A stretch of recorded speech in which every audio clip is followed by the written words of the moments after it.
जय Hind all of you, this is Yogendra. और आज के वीडियो में हम बात करेंगे class 11th English. Class 11th English का क्वेश्चन आंसर का ये पहला वीडियो है। हॉर्नबिल का chapter number first, the portrait of A lady. चूँकि 3 चैप्टर हमारे छूट चुके हैं, इसलिए हर चैप्टर से क्वेश्चन इसमें ज़्यादा निकलेंगे। तो इसमें जो चैप्टर फर्स्ट में हमारे इंपॉर्टेंट क्वेश्चन निकलते हैं वो कुल 5 ही क्वेश्चन हमारे चैप्टर में दिए हुए हैं और हम 5 को ही इसमें कवर करेंगे। क्वेश्चन नंबर फर्स्ट है, the way in which the sparrows expressed their sorrow when the author's grandmother died. क्या तरीका रहता है चिड़ियाओं का, पक्षियों का एक्सप्रेस करने का, दिखाने का, देयर सोरो यानी उनके दुख को। जब लेखक की दादी मरती है तब चिड़ियाओं का, पक्षियों का दुख प्रकट करने का तरीका क्या रहता है। तो आंसर है when the author's grandmother died. Question में से लिखा हमने, जब ऑथर की दादी मरती है, लेखक की दादी मरती है। द स्पैरो गैदर्ड अराउंड हर। तो जो पक्षी होते हैं, वह चिड़िया जो होती है वो सारी उसके चारों ओर एकत्रित हो जाती है। They did not cheer up. वह चहचहाती नहीं है। They did not eat. वह खाती भी नहीं है। The bits of bread. Bread के टुकड़ों को भी, रोटी के टुकड़ों को भी वह नहीं खाती है। When the grandmother's body was carried away. और जब दादी की बॉडी को, शरीर को दूर ले जाया जाता है। The birds also flu away. वो पक्षी वहाँ से बिना खाए ही उड़ जाते हैं। They had come to mourn her death. वे इस प्रकार से उनकी मृत्यु पर अपने शोक को, मोर्न यानी शोक प्रकट करना, अपने शोक को प्रकट करते हैं, अपने दुख को प्रकट करते हैं। क्वेश्चन नंबर 2 है, mention the 3 phases of the author's relationship with his grandmother before he left the country to study abroad. 3 phases, 3 चरणों का वर्णन करो जब लेखक और उसकी दादी के बीच में जो रिलेशनशिप है उनके 3 चरणों का वर्णन करो। Before he left the country to study abroad, जब वह विदेश पढ़ने जाता है उससे पहले के। आंसर है देट आर फॉलोस। वे इस प्रकार है। First, when he lived in the village, जब वो गांव में रहता है, विथ हिज ग्रैंड मदर, अपनी दादी के साथ, and shared a very good relationship with her, तब उसके जो संबंध होते हैं अपनी दादी से बहुत अच्छे होते हैं। Second, when they went to live in the city, जब वो शहर में रहने जाते हैं, they shared the same room but interacted less, तब वे एक ही कमरे में रहते हैं परंतु बहुत कम बात करते हैं। Third, when he went to university, जब वो कॉलेज पढ़ने जाता है, यूनिवर्सिटी पढ़ने जाता है, he was given A separate room, उसके पास एक सेपरेट रूम होता है, एंड देयर इंटरेक्शन स्टॉप, और उनकी बातचीत बिल्कुल बंद हो चुकी होती है।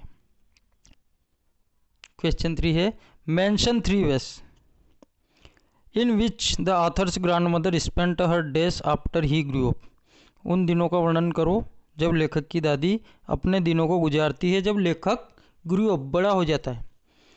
तो 3 तरीके हैं इसमें, 3 तरीके उसने पूछे, 3 तरीके हैं। She accepted her loneliness and lived alone in her room, वह अपने एकांत को स्वीकार कर लेती है और अपने कमरे में अकेली रहती है।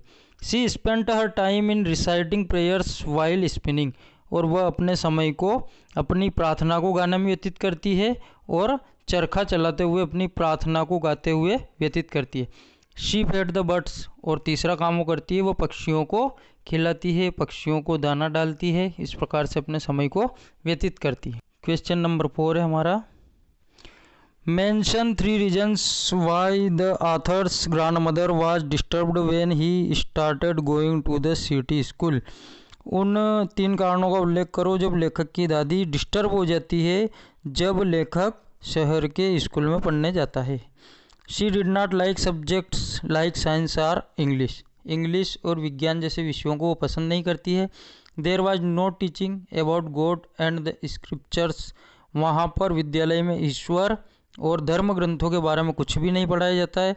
She did not like music, वो म्यूजिक भी पसंद नहीं करती है। शी थॉट, वह सोचती है, it was not meant for gentle people, कि संगीत जो है वह सभ्य लोगों के लिए नहीं है। लास्ट क्वेश्चन है question 5, mention the odd ways, उन विषम तरीकों को बताओ in which the author's grandmother behaved, जो कि लेखक की दादी व्यवहार करती है जस्ट बिफोर शी डाइड, अपने मरने से पहले लेखक की दादी किस प्रकार का विषम व्यवहार करती है उनको बताओ। आंसर है बिफोर हर डेथ, अपनी मृत्यु से पहले the author's grandmother behaved in an odd way, अपनी मृत्यु से पहले लेखक की दादी एक विषम तरीके से, असंगत तरीके से व्यवहार करती है। She did not talk to anyone, वह किसी से बात नहीं करती है। And started thumping the drum and sang, और वह एक ड्रम को, डोल को, एक वाद्य यंत्र को बजाना प्रारंभ करती है और गाना प्रारंभ करती। They tried to stop her, परिवार के सदस्य उसे रोकने का प्रयत्न करते हैं, बट इन वैन, परंतु सब बेकार हो जाता है। शी फॉरगॉट हर प्रेयर्स, वो अपनी प्रार्थना करना भूल जाती है। Next morning she fell ill, अगली सुबह वह बीमार हो जाती है।